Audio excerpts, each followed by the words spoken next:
Hello అండి, welcome to Subbamma గారి వంటిల్లు అమృతంతో విందు.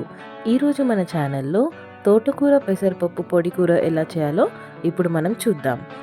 ముందుగా స్టవ్ ఆన్ చేసుకొని ప్యాన్ పెట్టుకొని ఒక చిన్న కప్తో పెసరపప్పు వేసుకొని డ్రై రోస్ట్ చేసుకోవాలి. సిమ్లో పెట్టుకొని కలుపుతూ ఇలా బ్రౌన్ కలర్ వచ్చేంత వరకు ఫ్రై చేసుకోవాలి.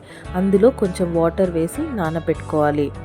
ఇప్పుడు అదే ప్యాన్లో కొంచెం ఆయిల్ వేసుకొని ఆవాలు, జీలకర్ర, మినపప్పు, వెల్లుల్లి, కరివేపాకు, ఎండుమిర్చి వేసి ఫ్రై చేసుకోవాలి. అవి ఫ్రై అయిన తర్వాత కట్ చేసి పెట్టుకున్న ఆనియన్, పచ్చిమిర్చి కూడా వేసుకొని ఫ్రై చేసుకోవాలి.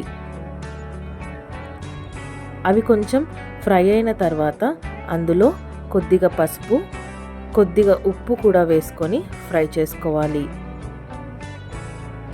ఆనియన్స్ ఇలా ఫ్రై అయిన తర్వాత ముందుగా మనం కట్ చేసి కడిగి పెట్టుకున్న తోటకూరను కూడా అందులో వేసి 10 నుంచి 15 నిమిషాల వరకు బాయిల్ చేసుకోవాలి.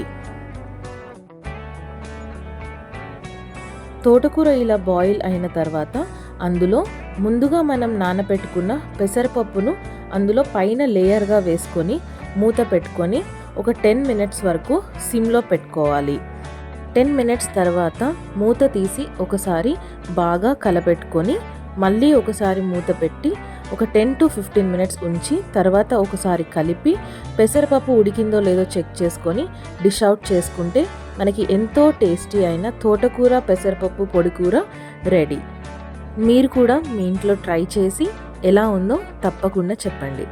Thank you so much for watching అండి. Please like, share and subscribe. మళ్ళీ మరొక వంటతో మళ్ళీ కలుద్దాం. థ్యాంక్ యూ అండి.